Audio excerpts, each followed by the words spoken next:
Welcome everyone to Autism Awareness Center's first webinar presentation entitled The New ASD at Home World, 10 Ways to Cope with Changes During COVID-19 and Beyond.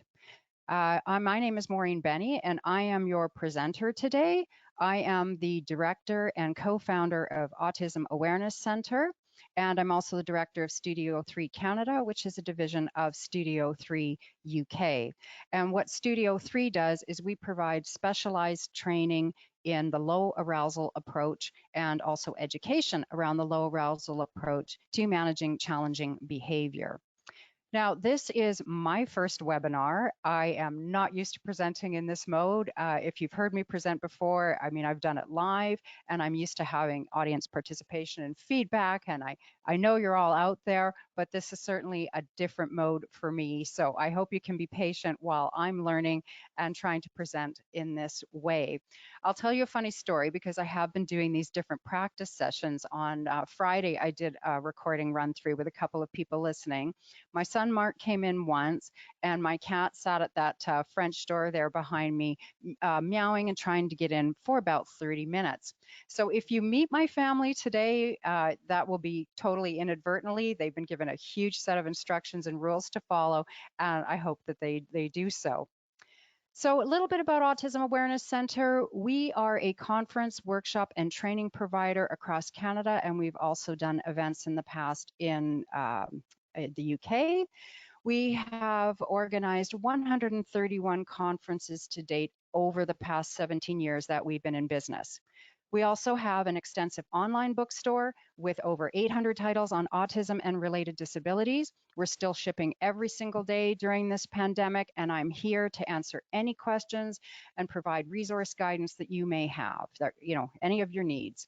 We've also just published a series of inexpensive ebooks that I've written on toileting, life skills, newly diagnosed families, and our newest one that just came out, feeding challenges. And we're going to have one new book published every single month on a different topic. We also have our free online book, ebook right now on COVID-19, which is going to give you more support and resources on the topic that I'm delivering today.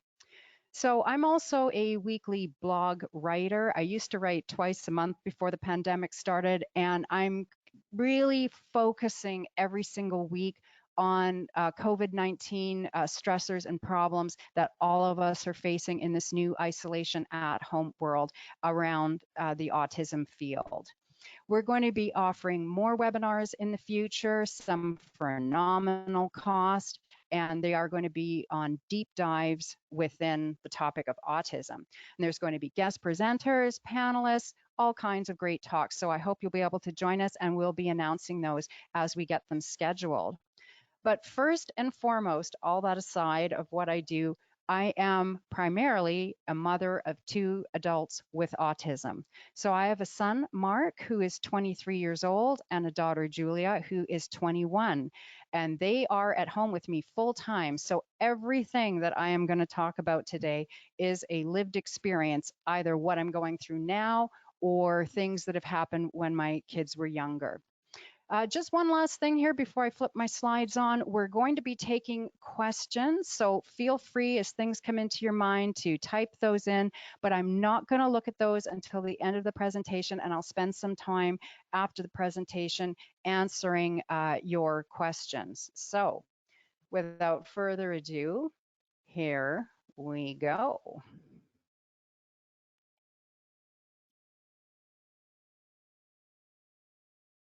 Okay, and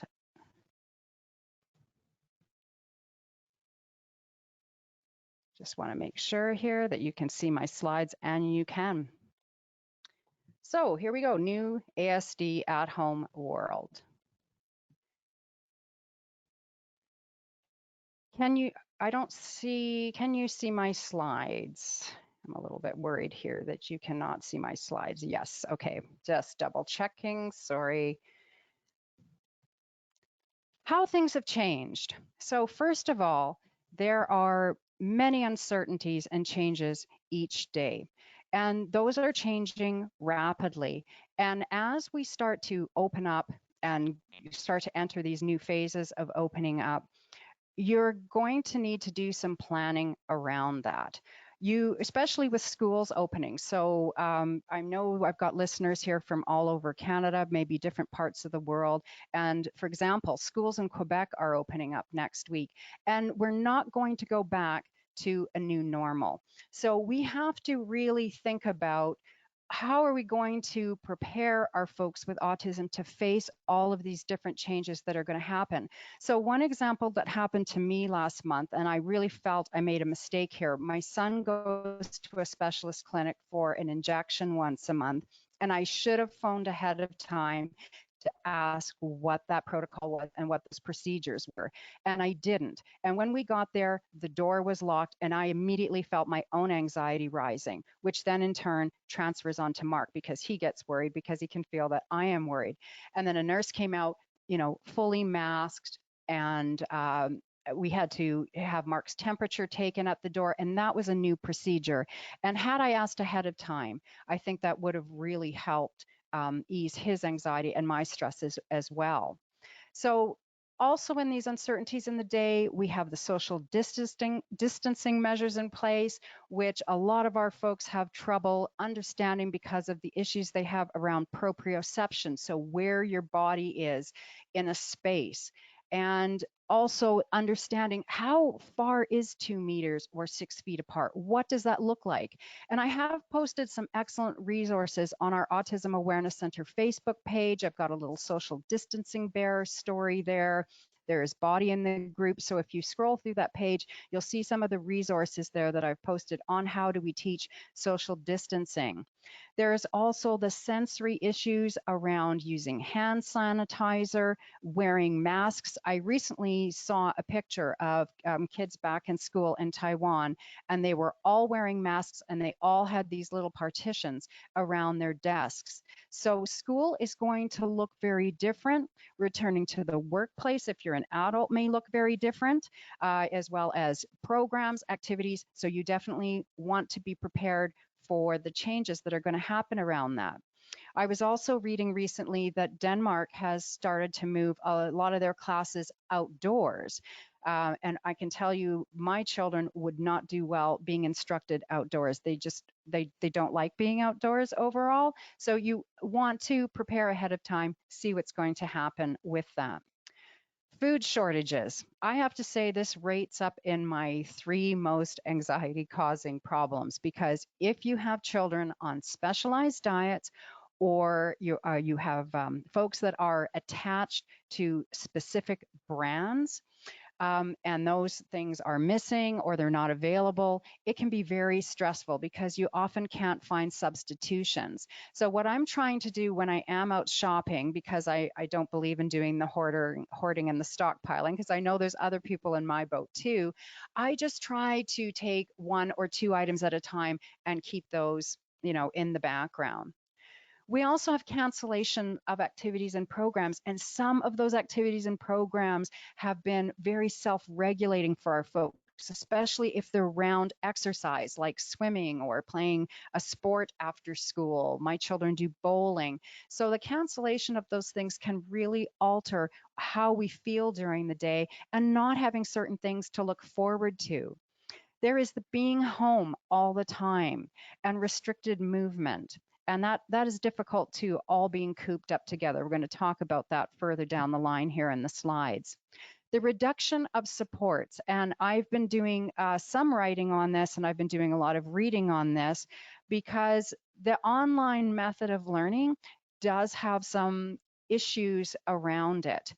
For example, if your child had an educational assistant with them at school, that's no longer there on this online learning piece at home. And I don't think most schools are going to open until September.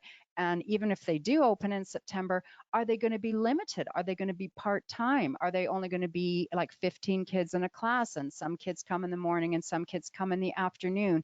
So how are we going to continue to support our folks on the spectrum without these other additional external supports that we are used to? And just a little side note on online learning, I have been watching my son very closely as he does some of his classes online. I limit it to 1 per day. And I've noticed that he cannot look at the screen at all, even making him appear very tiny in the corner, or even not having him see the gallery view of the other, participants in the class. He just can't look directly at the screen. He finds it way too intense and way too tiring. So anyway, the business and services that are closed. So even simple things like getting a haircut. My husband, Ron, dove in the other day and he cut both kids' hair. And I was surprised he was as successful as he was, because again, this is not an activity that we normally do as parents with our kids. And then, of course, the no visitors and staff. So we're really isolating in units, in our family units, and we're just not having those outside people come in. And that also means for a lot of us, no respite. So the last time I went out with my husband alone was in January. So I know a lot of, could have a lot of months ahead yet. So 10 things that we can do to keep things on an even keel.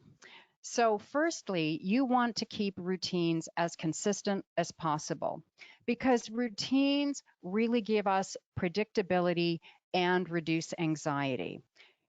So I've written a number of different articles on predictability before, and I think it's good maybe have a look at those, because just knowing what's going to happen next, how the day is going to unfold, is really important to keep anxiety levels low.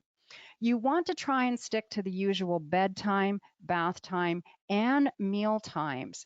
But that being said, with school not being in session, with day programs not running, if you're supporting an adult, you really might have some shifts in that schedule, and that may be ongoing. Or, for example, if you're just going back part-time to work or part-time to school, that again, those routines are going to shift. So that's okay, because a lot of our kids too aren't good with early rising in the morning. So if you've shifted that they're going to get up later in the day, and then make sure your meal times shift to go around that schedule change, but then keep the pattern very specific. Don't have a really loose structure every day, or it could definitely lead to higher anxiety, more stress, resulting in challenging behavior. Get dressed every day. Make the beds, do those normal kinds of routines. My son, when he's home, Mark only likes to wear sweatpants and a white t-shirt.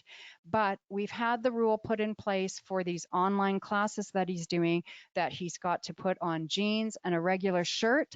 When the class is over, he's welcome to change back into sweats and that t-shirt, but we still try to have that rule that you are in class, you are presenting yourself to the public, and here's what you look like.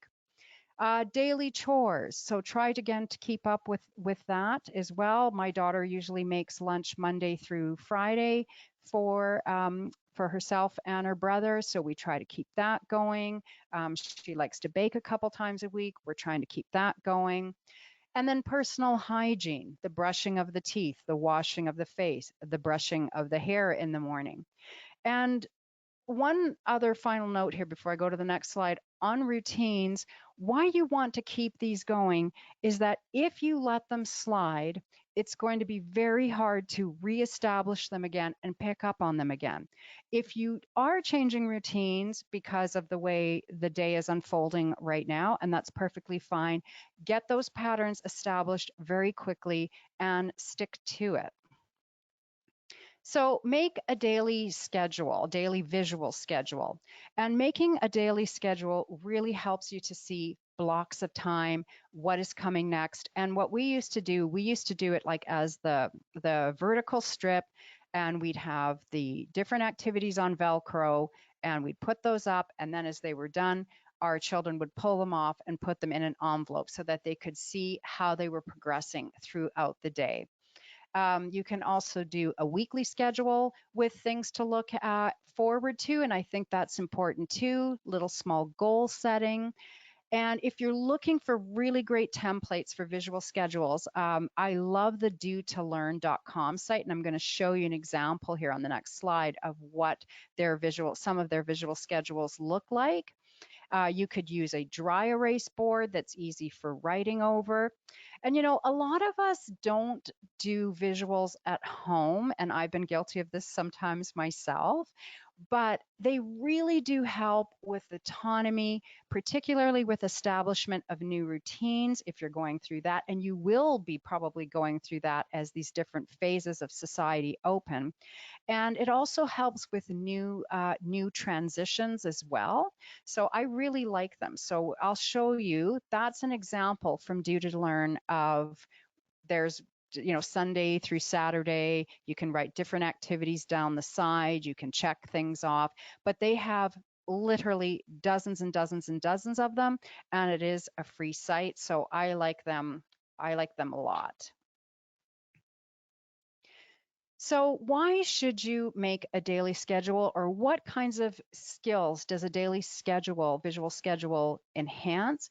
It really helps kids learn sight words. So if you have a young child who's just learning how to read, any type of visual support you use, always put words with it or the word underneath it. And my kids, even at 21 and 23, are still learning new vocabulary all the time, and they do it in that print word form.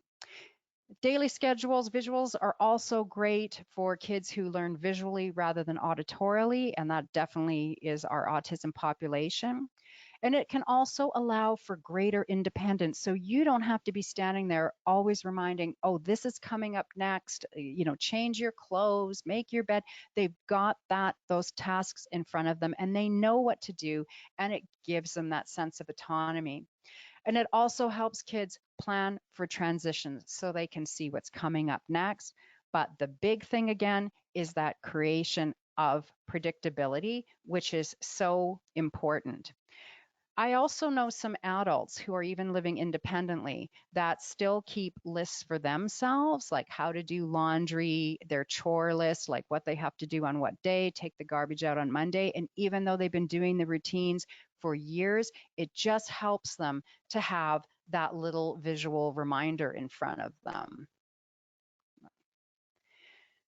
So just a final word here on visual supports. You can use them for more than just scheduling. You can use them for task sequencing, like breaking down how you make the bed, breaking down how you bathe. I'm going to show you one later here on how you break down hand washing, which is a skill that everybody's really got to have, particularly in the COVID-19 world. They're great for making choices too. So if I were to say to my daughter, Julia, bake something, let's bake something today, she would immediately have her anxiety rise because the first thing she'd say to me is, I don't know what to bake. So I will offer her two choices. I will say, do you want to bake banana bread, or do you want to make cookies, chocolate chip cookies? And I'm very specific. I wouldn't even just say cookies, because does that mean oatmeal? Does it mean chocolate chip? What type? So I keep it very specific, and it gives her that feeling that she's making a choice of something that she wants to do, but I'm giving parameters around that choice. So it's the same thing like saying, do you want to read a book? That can be overwhelming to make a choice of what book to read. So you can gauge that with your child or the person that you're supporting. You can also use them to create to-do lists, checking things off as you go, which I think is fantastic. I personally love crossing things off the old to-do list. You can also use visuals for demonstrating units of time. So probably a lot of you are familiar with the use of time timers, and you can set those in 10-minute increments, 15-minute increments, and then the red on them disappears as the time is going. You can use little sand timers of different sizes for, let's say you have one for 3 minutes, like that's the amount of time you're going to use to put your shoes on, turn the timer over, just helps them get that feel for different units of time. So I'll give you another example there. I suggested that Julia start doing Wii Fit every day, and she immediately flew into a panic because she said, I don't know how long to do it for. I don't know what to do. So we got her set up. She's very good with her iPhone. And she said, I know how to set a timer. I said, great, let's start with 20 minutes and go from there. Set the timer, no problem. Every day now that she goes to do Wii Fit, she's completely independent on that. So more on teaching time, I've got an article there. And again, I will send you a handout when this presentation is over with all of the resources that I'm listing throughout the presentation. And also that this presentation will be archived later so that you can access it and you can click on all of those links. But I recently wrote a blog post on teaching the concept of time, and it's very important concept to teach for, again, to create independence, time management. So there's just a picture of a task sequence breakdown for bath time. Fill the tub with water, wash hair, wash body, rinse off, dry off. Now, for Julia, with showering, we have had to break this down further because she does 2 washes of her hair, then she applies conditioner, then she does body wash, and then she does, the final rinse off and coming out of the shower. So this is just an example of what one looks like, but if you need to be more detail specific, then do so. Or if you start your task sequence breakdown and you're finding that the person is getting stuck on one certain aspect, then go back and add those little steps that you might be missing in the task sequence breakdown.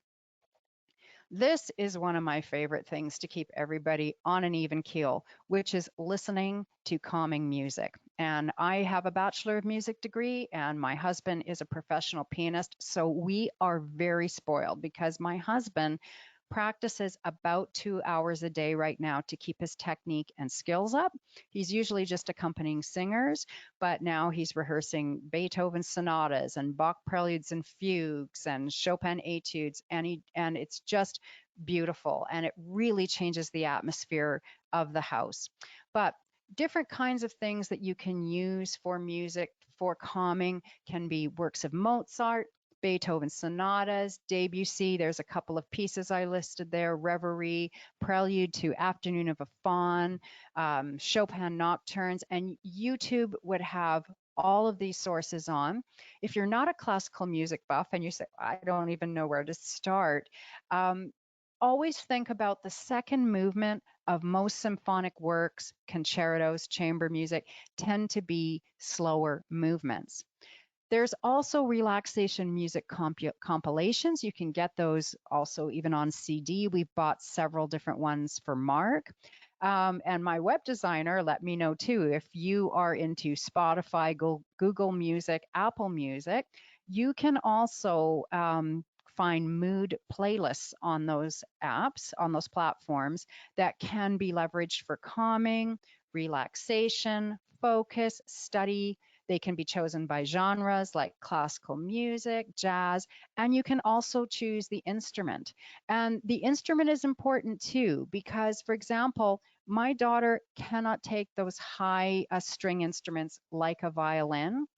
And Mark's preferred listening mode is chamber music, not full symphony orchestras. I think he finds those too stimulating. So experiment with music, but being a musician myself, I can't say enough good things about the calming properties of music. I think it's a fantastic thing to use. So get plenty of exercise, including fresh air. And why this is important for self-regulation, for reducing anxiety, for a better sleep at night, and sensory integration. So some ideas you can do: you can go for a walk, you can do yoga, and Mark does his own yoga practice every Wednesday. He used to have a person come to the house and guide him, but he's been doing it now for so many years, he's completely fluent in doing it on his own. If you're not sure how to do yoga, certainly there's lots of YouTube videos that can instruct you in that. But just a little aside on YouTube videos and exercising. Sometimes they go too fast. The person is talking too fast. The instruction is too fast. So sometimes when you're first learning poses, you may want to do those slower, rehearse them a little bit before you actually go in to, say, a routine that's put up on YouTube or another website. I also love the mini trampoline. It's a very inexpensive piece of equipment to have around your house. I mean, you can get them at Walmart and they're great just for, bouncing around. Mark does a lot of jogging on the spot. Think about creating 20-minute exercise routines with some warm ups. Make sure you end with cool downs as well, so that, and some stretching so that you don't get any kind of injuries. And again, if you're tech savvy and you like apps, Nike or Freeletics both have great training options for kids who are technologically inclined. And again, if they like that independence like my daughter does.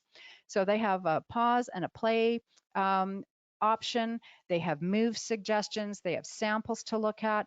And the great thing again about doing an app is you can do that self-pacing idea again. And then biking is also a great one. So I've written about cycling before on my website. We actually have bicycles built for our two children. We tried for years to get our kids to ride bikes. They could never do it. They just found it too difficult. And the other thing was, I thought if they were ever able to master it, they would probably have that problem of being able to react quickly. So getting off the path if somebody's in their way, if somebody's riding on the wrong side of the path, if there's a dog. So we started with the bicycles built for two quite a few years ago. It's working great. But we did our first bike ride of the season Saturday, and I was very shocked when Mark said to me, "Coronavirus outside." He was scared. So we had to take a step back, get the anxiety reduced, talk him through it. We let him bring a couple of his Thomas the Tank Engine trains, and we put them in a little, zip bag that's around the handlebars. And doing those steps, he was quite fine. I mean, very quiet. But then when we did our second ride on Tuesday, a couple of days ago, he was superb. So we just helped him work through that anxiety. So here's a couple of books that I like for exercise. This first one here, the Yoga for Children and Young People with Autism. It has great little lesson plans and lists the poses to make an entire yoga workout. And it shows exactly how long that you would work on each pose or hold each pose. And it's also divided by ability level, which I like. So they'll list the maple group is complex needs. They have an oak group and a willow group. So the maple group is described with having little or low verbal ability. They have a lot of developmental delays. They might have difficulty interacting with people. So the workout is geared for those movement difficulties and comprehension difficulties. So I think that's excellent. Also has very nice pictures. The other book here on the right, the Autism Fitness Handbook, David Geslack. Also, you can Google his name. He's got a great exercise website for people on the autism spectrum. And he just uses basic things like a mat, using your own body resistance, light weights. So very easy to follow. And again, gives that structure to the program. And again, I've noticed this even watching Mark do yoga. He doesn't mind having some new poses introduced, but he still likes to stick with that routine that's very familiar and predictable for him. And a couple more books here for you. We have the Asanas for Autism and Special Needs, which is again all yoga based. And this other one here, the active imagination, is 50 sensory motor activities. And I'm going to show you a couple examples inside here that I really like in this book. So we have the dolphin dive. And if you look on the very bottom there, there's a green block that says upper body strengthening, a yellow block that says core strengthening, and a blue block that says calming. So that means that this particular exercise hits all three of those points. So they describe then how you do the dolphin dive. See, there's a nice progression of 1, 2, 3, what they look like. And again, also, I think it helps to say you're going to look like a dolphin. Again, you could show what a dolphin looks like diving on a YouTube video so they get the idea of what they're going to do, and start developing some of these types of little exercises. Because if you see your child's anxiety starting to escalate, you can think, oh, we can do the dolphin dive. I know it's calming. It's going to help them. So get some of these things in your toolkit. So here's another one, and you'll see here just the blue part is up, so which means it's only for calming. And again, just get a ball. You're going to be pizza. Your child's going to lie on the floor, and you're going to roll that ball back and forth. And again, you can experiment with pressure. So these are for these folks that like to have some kind of deep pressure on them. And then you can also pile cushions on to be the different toppings on the pizza. So you can say, we're going to add cheese, we're going to add meat. Then you can say, what do you want to add? So we can get some of those conversation things going, as well as being a really great calming activity. So the fifth point, staying connected with family and friends. So when you aren't seeing people, it feels that they are not there or they don't exist. And this has to do with what we call object permanence. So sometimes, particularly with younger children, they can feel very panicked if you're not in the room. It's like you don't exist, and they need to see a picture of you or know that you're still out there in the world, even though you're not seeing that person. So to keep your relationships going, with family and friends, try to do some of those connecting via the Skype, FaceTime, and it can just add interest in the day and also create great opportunities for conversation practice. If you're looking for some good ways to structure conversation, I really like Carrie Mataya's work. She has spoken for us a number of times for Autism Awareness Center over the years at our conferences. She has a great book called Talk With Me, which is about figuring out conversation topics. You can also plan ahead what topics you want to discuss, because again, if I were to sit Julia down for a FaceTime conversation, even with my sister, she would go into a complete panic because she would feel she doesn't know what to say. So work ahead of time about maybe some scripts or some different things that you can talk about, and work on that a little bit before you go on to that FaceTime or Skype chat. And think about some conversation creators. Take pictures, collect some things in the backyard, some rocks, different kinds of things. Crafts. This can be interesting too, to share a craft, like do kind of a show and tell, but just get something that is motivating or interesting to the person with autism, and that will help motivate them also share that interest that they have. So again, putting some structure, again, it's all about the structure, all about the routine around using these types of tools. Quiet time. Oh, this is sacred in our house. So we have meditation time, and Mark developed his own meditation practice when he was probably about 16 years old. And he now does his own meditation every Monday for an hour to classical music in his room very quietly. So if you can start a meditative practice, that would be great. Again, there's lots of apps out there to support meditation. There can be quiet talking. It can be done through music. The 20-minute nap. And this does not mean the person has to go into sleep. It's just about closing your eyes, reducing stimulation, reducing interaction, again, to get those anxiety levels down. We also have a period of time, everyone in their own rooms. And so after showering and bathing at night, both of our children have to go to their respective rooms. They don't go to bed right away. They have about an hour and a half in there. But it's, again, just to have that quiet time, also to develop some interesting activities for themselves that they can entertain themselves. We also have a period of the day with no TV or devices. In fact, our TV is not turned on until 6 p.m. every day, just again, keep those stimulation levels lower throughout the day. And you can also do the walk outside, which we mentioned in the exercise. I'll tell you a little story. I have a good friend. I don't know if she's listening today, Brenda in Ottawa.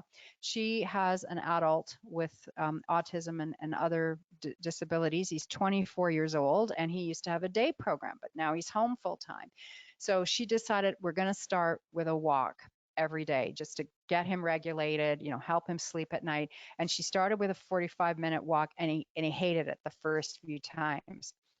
Now he's grown so used to it. It's so part of his routine in his day. He actually wants to go for two 45-minute walks a day. So it's really working well for that particular family. Expand on interests. I've written quite a lot about, a couple articles about interests. I've got one on embracing passions, no matter what they are. And I've got another one called the Lila Principle, which is my own made up acronym, and it stands for Leave It Lying Around. So instead of always trying to introduce your children to things, I sometimes just leave things strategically around the house for them to find it. And then they have that whole excitement of self-discovery. So think about, what does your child like to do, and how can you maybe expand on that? So let's say with cooking, if my daughter, as I said, likes to cook and bake, we try a new recipe, and we sometimes try to do that maybe like once a week, and we still always cook something familiar, again, to keep that routine. But then we will add something if she's up to it. We'll try a new recipe. And you can also add a purpose also to cooking. So let's say you've got that neighbor that is isolated, that elderly neighbor. Maybe you say, let's make something for so-and-so, and we'll drop it off later. And that can be motivating. I mean, before all of this pandemic and isolation started, Julia used to do baking once a week for up at an autism organization for their support group meetings that were later in the day. And she really enjoyed that, knowing that somebody later was going to be eating what she created. And they would sometimes, send emails and say everything was great. And she found it very motivating. Draw. If your child likes to draw, say, hey, let's make something today for Skype chat. If you haven't found this website yet, CBC Parents, and there's the URL there, it is fantastic. They have areas on art projects, crafts, how to make your own instruments. I'm telling you, there are hundreds and hundreds of easy to do ideas using materials around your house on that CBC Parents site. And again, that will be in your handout that I'll send you later. Do you have a child that likes to sort and categorize? Because my son is big on this.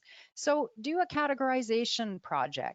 Organize food in the pantry. Hey, let's organize the canned goods. Let's get a baking shelf going. We did this with spices. So we organized our spices A through Z. We put them in little jars that I bought at the dollar store.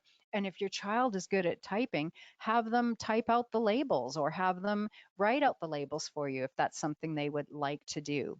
We also organized all of our books into categories. Now, this is probably sounding really over the top, but we organized them by ocean liners, by celebrity biographies, by history. And why we did that is because by having these categories and systems that made sense, it also then gave our children greater autonomy to access those materials, because they know where to find them, and they know there's a system in place. So Mark reads aloud to himself every day for probably close to 4 hours, 2 hours in the morning and 2 hours in the evening. And then he will go, when he's done a book, he independently puts it back on the shelf, and then he will go and look in another area and think, oh, I want to read something about Titanic, or I want to read a memoir. And he knows where to get that. And he's very excited when he picks something out on his own. You can also do, with expanding interest, online learning around preferred topics. And I've written an article maybe 2 weeks ago on online learning at home, and I put tons of access points there. And that is also in that free COVID-19 download book. But there's another one I just discovered. I've been taking courses through Future Learn, and they are based out of the UK, and they have thousands of course offerings, but they just put out a new section for school-age children, ages 13 and up. And this can often be a very hard group to find materials for. And I do get emails about that. Hey, what about junior high students? What about high school students? Everything seems to be geared for young children. So check out Future Learn, because I find their visuals are excellent. They do a real mix of, they'll have video clips. They will also, the language level is very accessible. It's not complicated, and the units are very short, and they time the units. So you can see on the first page how many units there are, how long it is going to take you every week. So I think it's laid out structurally very well for our population, even though that wasn't the intention in creating those courses. Think about things that you can do together: building something, repairing something. We started Board Game Thursday. So today is normally Board Game Thursday, and our kids will play some interest, like just fun games, cause and effect, not things that are, going to be involving all of this complex strategy, but they, they'll play Kerplunk, they play Trouble. Uh, Operation is fun. So some of those, Don't Wake Daddy. So some of those cause and effect games are great. And what's great about playing board games is it also works on social skills. So you've got the turn taking, you've got the conversation, you've got the waiting piece while somebody else takes a turn. And it's also great to teach winning and losing, because for some people have a real hard time losing. I'm one of them too. I like to win at games. But, it's that whole congratulating someone else when they win and just saying it's just a game, it's not a big deal. So different things that you can do. This last point I have on the slide, critical mass, I think it's one of the great things that have happened for us in this pandemic, because critical mass is the amount of time that you need and explicit teaching to learn a new skill. And often we're so time crunched that we can't put the time in to getting any kind of new skill built. So take advantage of this time for critical mass. Oh, and one other point, another thing that to do together, and I wrote a piece about this last week, is gardening. Now, Mark had a horticulture class. It moved to online, and it's stopped right now. But that teacher was fantastic, and she gave us so many ideas on how you could grow things in tin cans, eggshells. We have alfalfa sprouts growing right now in an aluminum, one of those disposable aluminum loaf pans.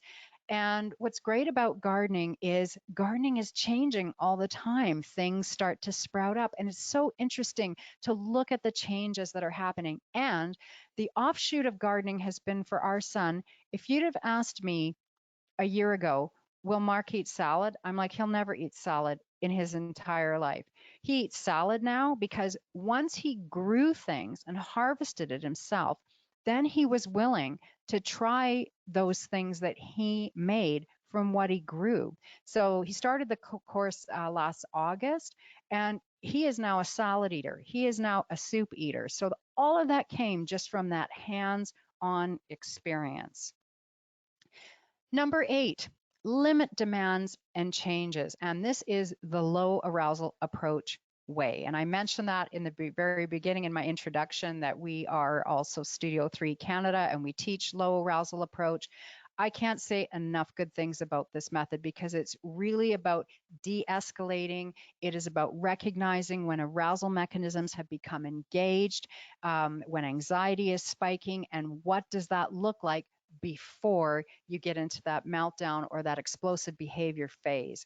So some things to think about while we're in this COVID-19 pandemic is about adding one new thing at a time. So I was mentioning that with recipes, for example, we may do today, Julia's doing blondies actually with her dad upstairs, but we did a new cake on Tuesday. So if I had said the whole week of baking was going to be new things that she'd never tried before, that would be too much change for her.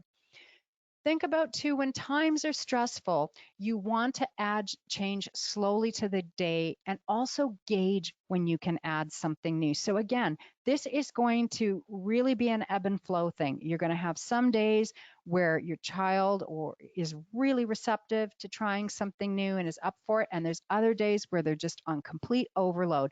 And quite frankly, I am feeling the same. Like my anxiety levels on a day-to-day basis since this pandemic started have never been this high. And I mean, I'm always, a little bit on the stress side, but it's always this constant unknown and all of these things that are changing.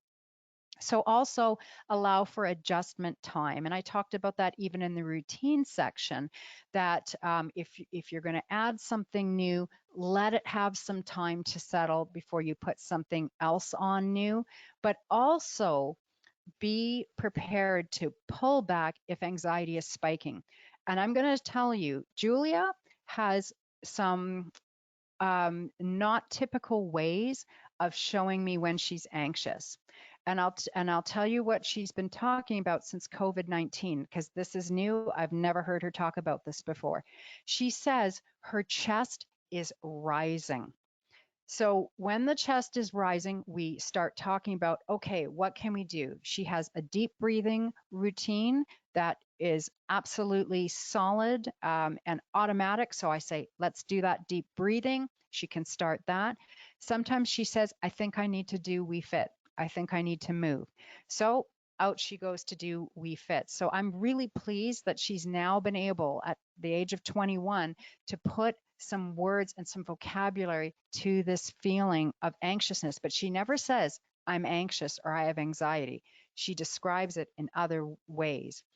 Julia's also experienced a weight loss since this pandemic has started. I wish I could say the same, but she's lost 10 pounds. And there's just seems to be some days where she cannot eat. And again, I am really limiting, like, we don't have the TV on, we don't have cable here. She can't really hear the news, yet she does have a very good awareness of coronavirus. Another thing that she does is she has a lot of her anxieties and worries come out through two characters. One is called Blue and the other one is called Trashy. And when I hear Blue and Trashy starting to swear, starting to commit crimes, and again, she's just telling the story of, Trashy is doing this. Blue is kicking cans, and so there'll be these different scenarios, and I understand that it's a way that she is working through this anxiety. And I think it's a healthy way to do it. And I respect that and give her the space. Number 9, talk about COVID-19. It is all around us. And like I said, I was so shocked when Mark said coronavirus outside on Saturday before we did the bike ride. I didn't even know that he really had a lot of concept around coronavirus. So we need to talk about it. We can't pretend it's not happening. So think about reading a social story about it. There's lots available. Think about a social narrative, and I've got a link there. Again, that'll be in your handouts. But also discuss how other pandemics and diseases were cured, or how they were, how they were eradicated. You can talk about polio, you could talk about tuberculosis, the Black Death, because right now when you're in the thick of it, you think this is never going to end, and I feel that myself too. But I think it helps to talk about other stories in the past and how they unfolded and how those solutions were created, and that there we are working on solutions right now. We are working on a vaccine. We are working on treatment medications, and that day is going to come. And we have a lot of technology now, so vaccines can be developed faster. Because in the past, my web designer and I were talking about this the other day. The fastest vaccine that was developed in the past, I think it was for mumps, and that was 4 years. But that was in the 50s. So we're much more technologically advanced now. and address questions and phobias around the virus. So, Julia had a very great fear that cats were going to get this virus. And unfortunately, I have read a couple articles now that there were two cats that tested positive for COVID-19 in New York, but I have never revealed that to my daughter because we have a cat, Mr. Darcy, little black cat, who is absolutely an adored family member. And that would spike her anxiety so high. I don't think she would be able to get past that. So that one I'm keeping under wraps, but I do share, other news around coronavirus that, that the curve is flattening or that cases are reducing. And there's a great link here that I've got at the bottom of this slide from the National Autism Association on COVID-19 resources. And I posted another very good one last week from Community Living Association that had specific COVID-19 resources for people with intellectual disabilities. So you can find some of those ones that are specific also to autism, which helps with that. It respects the neurology piece and the different kinds of fears and worries that they may have. And number 10, our last point here is teaching proper hand washing. So this is a big one because it really helps to lessen the spread of this virus. And it's a good skill to have for a lifetime. And Mark and Julia both learned the proper hand washing back when they were in preschool, and here they are in their 20s, but it's really serving them well. But it's not enough just to teach how to do hand washing. You need to also teach when to do hand washing. So after unpacking groceries, going to the toilet, coming in from outside, coming in from a car ride, coming in from a bike ride, you, petting the neighbor's dog that ran over on your property, any of those kinds of things, it's not enough just to teach the how, you also have to teach the when. So you should be scrubbing for approximately 20 seconds. Okay, how long is 20 seconds? Well, if you have a child that likes numbers and likes to count, let them count the 20 seconds. If that's too much, set a little timer, on your iPhone. You can also sing a song like row, row, row your boat, and that will be your 20 seconds. Teach that song. They can sing that song as they're scrubbing, and then they're not having to guess how long 20 seconds is, or, washing for too little or washing for too long. So I've got some hand washing videos listed here again, which will be in your handout. And I've got more resources down there from the Department of Health, communicable diseases. And I will show you here. Here is a hand washing task breakdown. So I spoke about the task sequencing through visual supports earlier. So there's what it can look like. Now it's showing there drying hands on paper towel. That might be more when you're out and about or a public washroom, but you can easily take the word paper out and just put towel. But this is a nice breakdown of every single step and what that looks like. And you can print this, you can have this on little card stock, you can put them in different areas of the house where you have a sink to keep reminding about hand washing. So reassurance. You really want to provide reassurance that the current situation we're in is going to pass. And you want to emphasize the health and safety of why we're doing what we're doing. So when you think about this going back to work, going back to programs, doing activities, when we've heard it's not going to be normal, it's probably going to involve continued social distancing. It may involve wearing a face mask when you go to school. It may involve, using hand sanitizer throughout the day. So you want to get these types of routines used to, because hand sanitizer, like my son cannot stand anything kind of cold, wet, slimy on his hands. So he is going to have to get used to that feeling of that coolness and the way it evaporates. It can make a little bit of that tingly sensation. So get your child used to some of these measures that are going to be coming into play, but also the why of what we're doing it. Reassure that we are going to come through this. I know it doesn't feel like it some days, but we will. This too shall pass. And stay home and practice the good hygiene habits like the hand washing that I just talked about in the last slide. I also think it's great to share good stories that are happening around COVID-19 too. And one of my favorite ones, and I don't know if you've been following this one, is Major Tom, Captain Tom. Captain Tom turned 100 years old last month. He lives in the UK, and he decided at the beginning of April that he was going to walk around his yard and do 100 laps in total. And he did it as a fundraiser for National Health Service workers.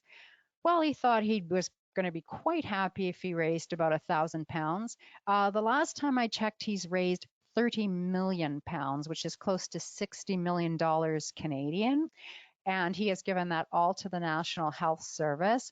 And he did turn 100 on April 30th. So that's kind of a nice little story.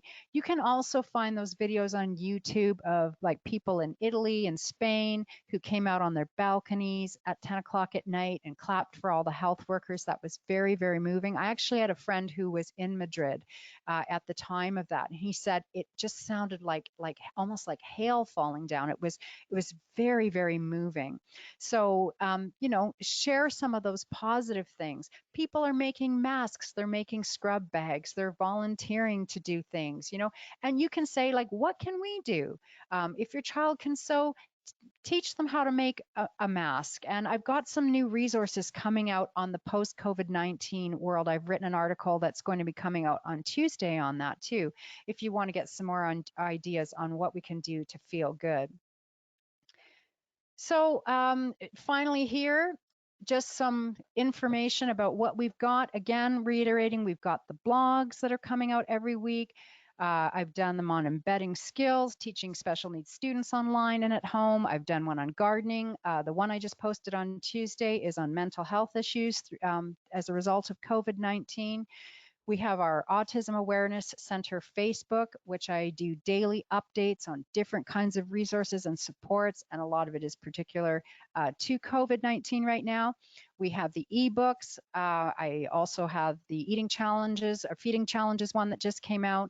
We have the free Life at Home during COVID-19 ebook. We've had hundreds of downloads on this. I will again provide it in your handout. You can also sign up for our newsletter, which we're putting out now every single week, which features a blog post. It's also got a new book resource that's come out, and also things like these webinars, the Studio 3 webinars that my colleagues are offering in the UK. And we're hoping to get back to conferences in the fall, but I don't know, that's looking a little dicey on the large gathering aspect. But if we aren't able to have our usual in-person offerings throughout Canada in the fall or beyond, we are certainly going to move to this virtual online program. So that